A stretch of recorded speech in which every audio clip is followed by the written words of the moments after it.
El Señor guiará tus pasos en paz, en medio de la tormenta. Muchas veces. Bienvenidos al segundo estudio sobre profecía bíblica, eventos futuros. Quiero llamar vuestra atención a un texto, ya que el tema de esta mañana tiene que ver con lo que va a suceder inmediatamente después del traslado de la iglesia, del arrebatamiento de la iglesia, del rapto de la iglesia, como querráis llamarle mejor. Inmediatamente a esto va a producirse un encuentro especial de los creyentes con Cristo. Y el apóstol Pablo trata de esto por lo menos en dos importantes textos, uno en la epístola a los romanos en el capítulo 14 y en el versículo 10, y otro en este que leemos de la carta segunda a los Corintios, capítulo 5 y versículo 10. Dice así el apóstol en el texto: porque es necesario que todos nosotros comparezcamos ante el tribunal de Cristo, para que cada uno reciba según lo que haya hecho mientras estaba en el cuerpo, sea bueno o sea malo.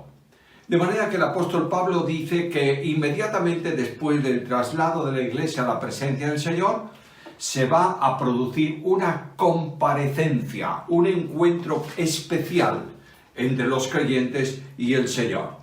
Este encuentro especial recibe el nombre, según el apóstol, de Tribunal de Cristo.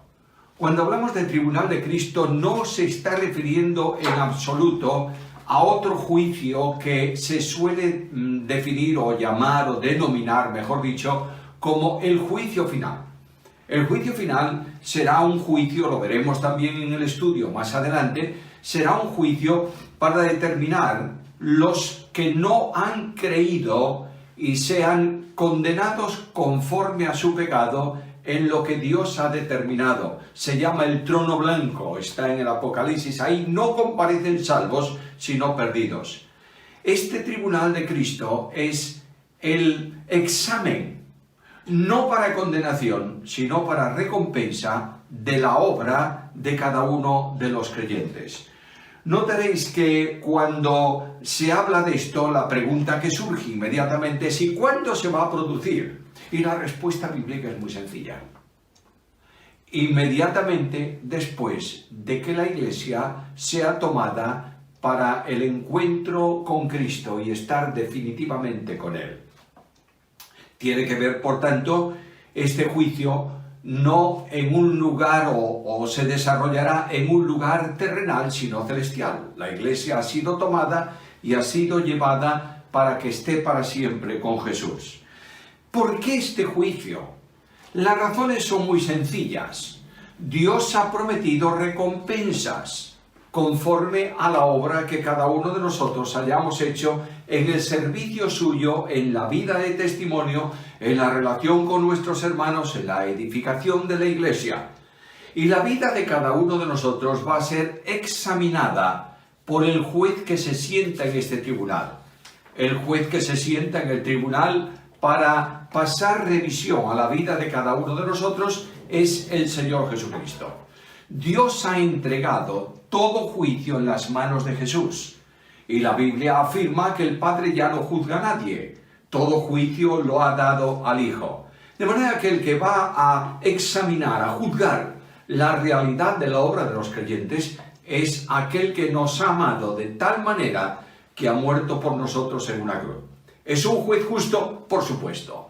¿Va a transigir por cualquier acción incorrecta que hubiésemos hecho como si no tuviese importancia? No, pero es un juez que nos ama. Y es un juez que examina la obra no desde la apariencia externa. Nosotros tenemos este problema. Nosotros juzgamos a los demás por las obras que vemos y deducimos cómo son o lo que hacen. Pero el Dios de la Biblia, nuestro amado Señor Jesucristo, dice en el libro de Apocalipsis que sus ojos son como llama de fuego. ¿Qué quiere decir esto? Quiere decir que no solamente alumbra, sino que también quema. Y el fuego tiene una peculiaridad, no consume solo o trata solo lo del exterior, sino también lo del interior. Por tanto, lo que nos está diciendo la Biblia es que Jesucristo, el Señor, va a examinar la realidad de lo que nosotros hayamos hecho aquí en nuestra vida. Tengo aquí mis notas para no olvidarme de ninguna cosa que quiero decir esta mañana. El cristiano ha sido comprado por el precio de la sangre de Jesucristo. Y el apóstol Pablo dice, ya no sois vuestros. Ahora este Dios que nos ha comprado nos ha pasado a su servicio especial. En la carta a los Romanos, Pablo afirma que ya no sois vuestros y que liberados del pecado somos hechos siervos de Dios, siervos de la justicia. Por tanto, la vida del creyente es una vida de servicio.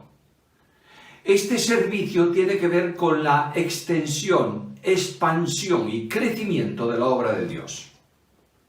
La obra de Dios solo la puede hacer Dios. Pero Él nos da las fuerzas necesarias y nos instrumentaliza para que seamos en su mano capaces de edificar o de sobreedificar. La base de la iglesia es Cristo. La iglesia entera se asienta sobre Cristo.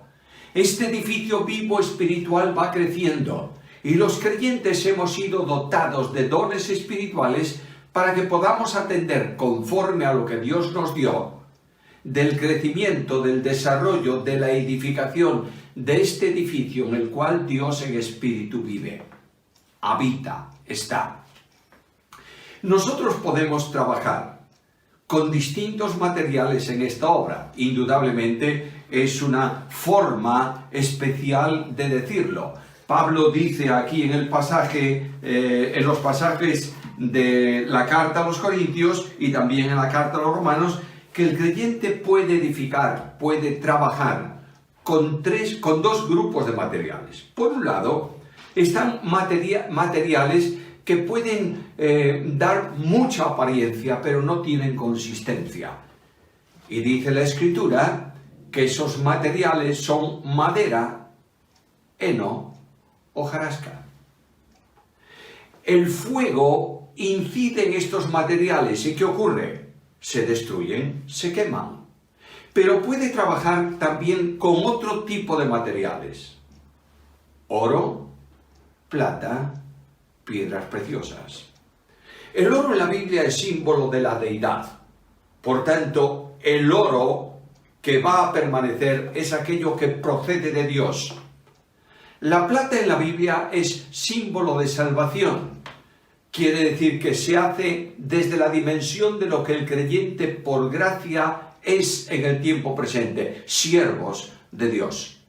Nosotros somos administradores de los recursos que Dios nos ha dado.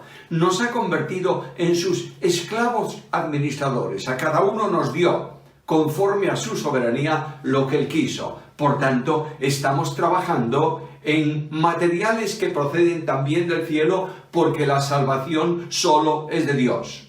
Permitidme hacer unos breves paréntesis de vez en cuando. Dios ha planeado la salvación. Dios ha ejecutado la salvación en el tiempo en que Él determinó. Dios llama a salvación. Dios capacita para salvación. Dios sostiene al salvo. Y Dios recogerá a los salvos a su presencia. Jonás y los salmos, Salmo 3.8 y Jonás 2.9, hacen una afirmación contundente. La salvación es de Jehová. Nosotros no tenemos parte ni arte en la salvación. Simplemente la recibimos por gracia mediante el ejercicio de una fe que descansa en el Señor.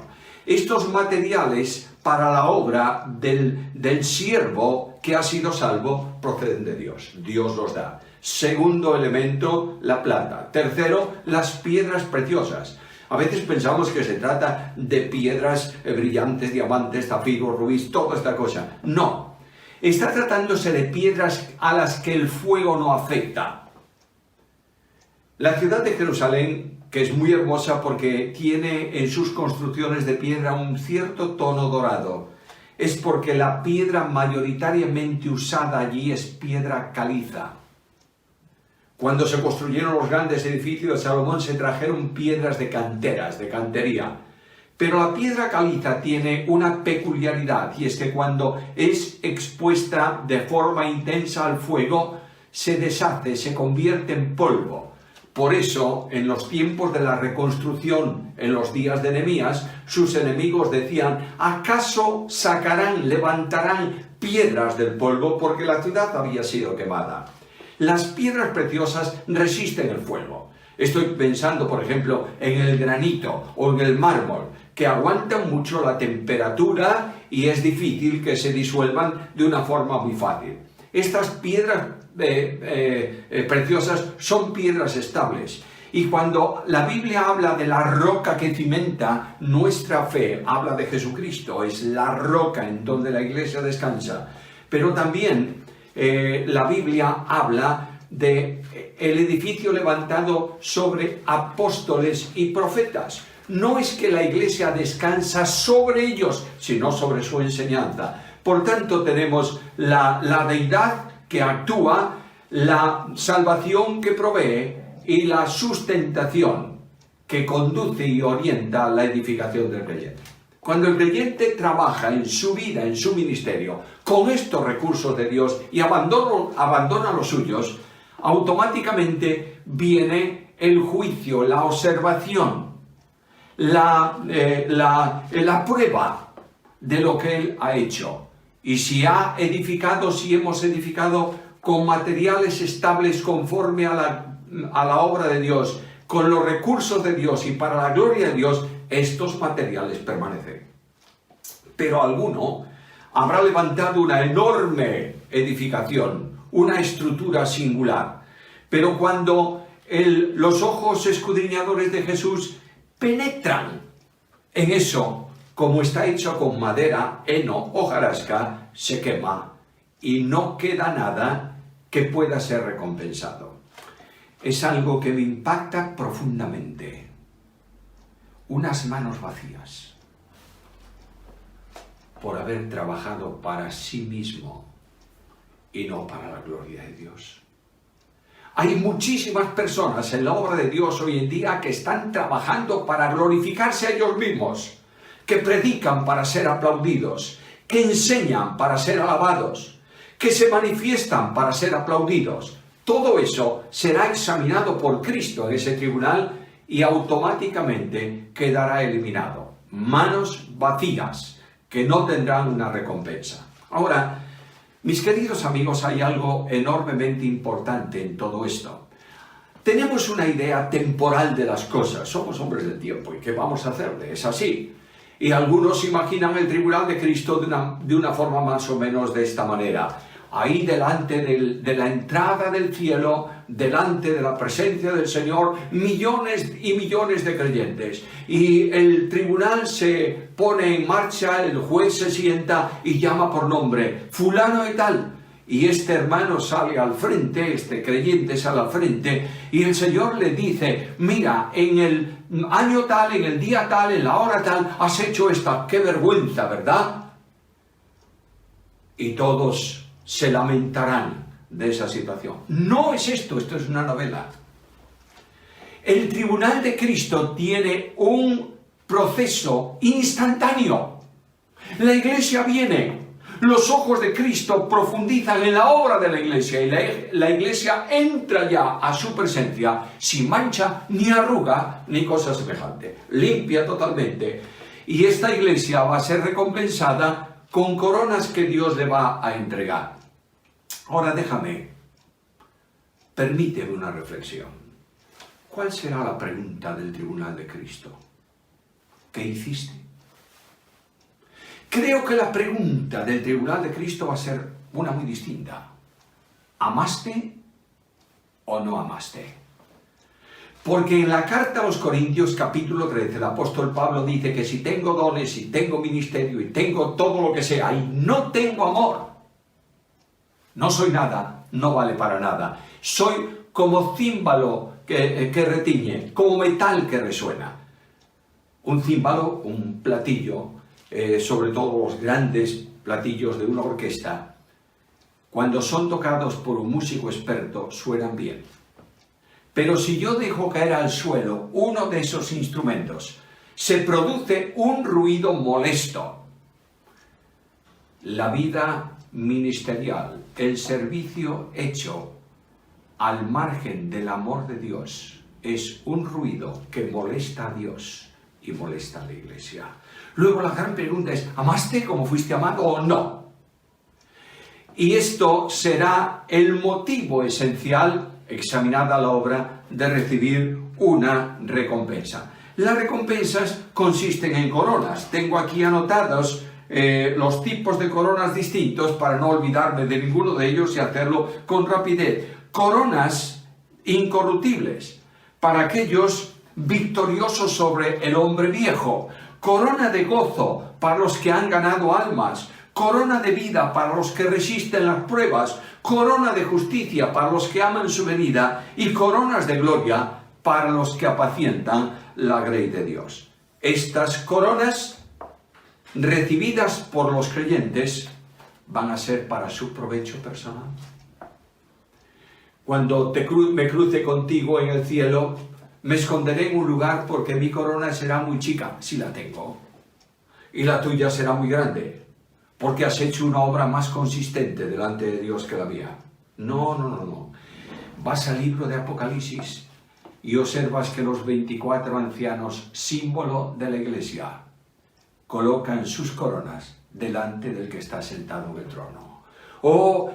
Necesito recibir una corona para poder ofrecerla en gratitud y adoración a aquel que me amó y se entregó por mí. Ya tenemos el acontecimiento próximo. Después del traslado, tribunal de Cristo.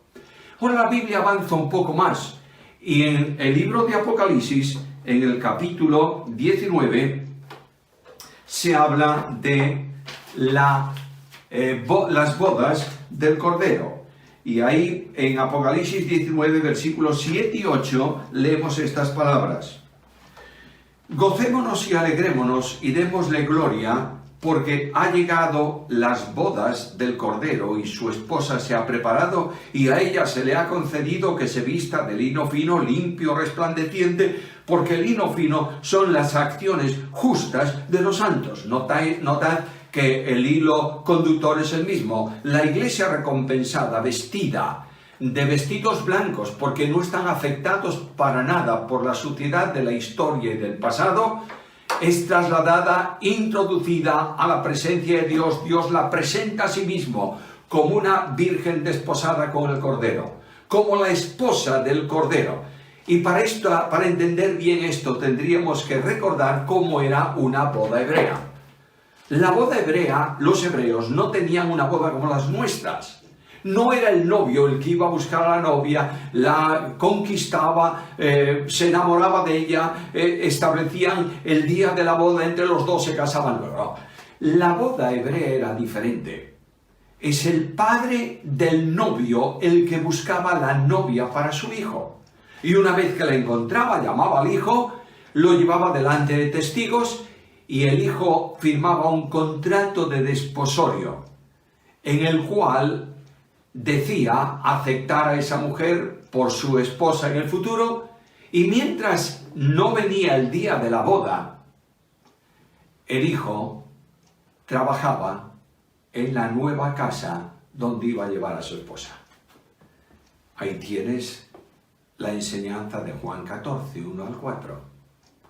Cristo es el esposo, se compromete a recoger a la esposa. El Padre le da a los creyentes. Recordáis que Él dice, ninguno puede venir a mí si el Padre que me envió no lo trajere. Y estos creyentes son recibidos por Cristo, son su esposa, vendrá a recogernos. Las bodas del Cordero se producen en el cielo. Es simbólicamente el encuentro definitivo y perpetuo para siempre entre la gloriosa congregación de salvos y el Salvador que lo hizo posible. Inmediatamente que esto se produce, viene otro asunto que debe ser bien entendido y que está también en ese capítulo. Y es lo que se llama técnicamente o bíblicamente la cena de las bodas del Cordero. Mirad el versículo 9 de ese capítulo 19 de Apocalipsis. Y el ángel me dijo, escribe, bienaventurados los que son llamados a la cena de las bodas del Cordero. Y me dijo, estas palabras son verdaderas de Dios. Notad, las bodas del Cordero, la Iglesia y Cristo. La cena de las bodas. La cena de las bodas del Cordero tendrá lugar aquí en la tierra cuando la Iglesia descienda con Cristo para reinar con Él durante 1000 años. Los invitados específicamente son los salvos y de forma muy especial los salvos del pueblo de Israel. Y ahí tenéis la parábola de las 5 vírgenes. La parábola de las 5 vírgenes no tiene nada que ver con la Iglesia, sino con Israel. Con el Israel salvo y el Israel no salvo. De manera que las vírgenes que no tienen aceite, las fatuas, que no pueden entrar, son los israelitas, que son descendientes biológicos de Abraham, pero no hijos de él por la fe.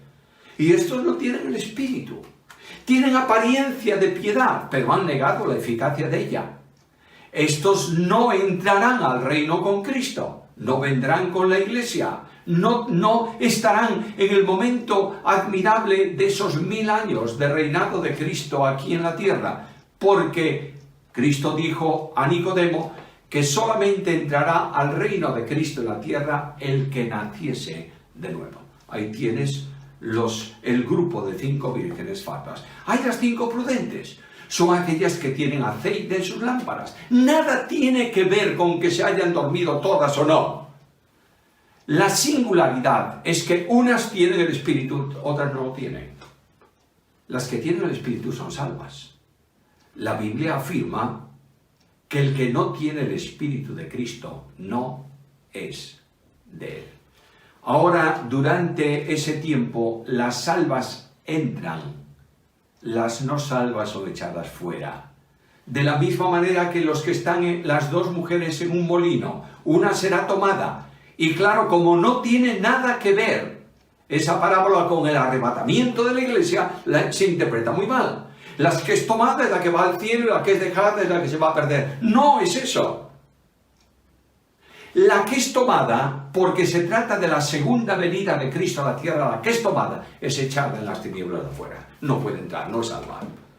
Y la que es dejada es la que puede acceder y estar en el reino de los cielos aquí en la tierra. ¡Qué fantástico! Tribunal de Cristo, coronas, bodas del Cordero, cena de las bodas del Cordero en la tierra.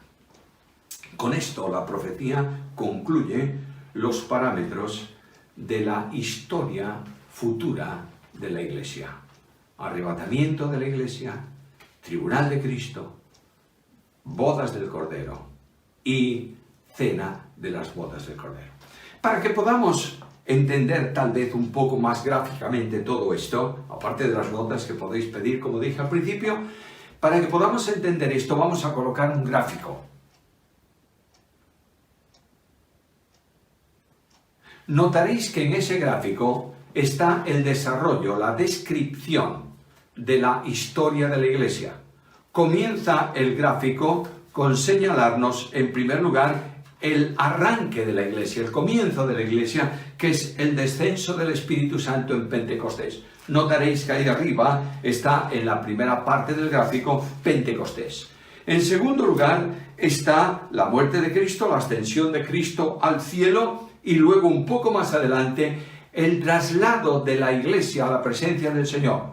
Los muertos en Cristo resucitan, son llevados a la presencia de Dios. Inmediatamente de esto está ahí en el gráfico el tribunal de Cristo y debajo de cada uno de esas figuras están los textos bíblicos que apoyan esa verdad. El tribunal de Cristo, luego las bodas del Cordero y luego el descenso de Cristo con su Iglesia a la tierra para la celebración de la gran fiesta nupcial aquí en la tierra durante los 1000 años en que Jesús reinará aquí.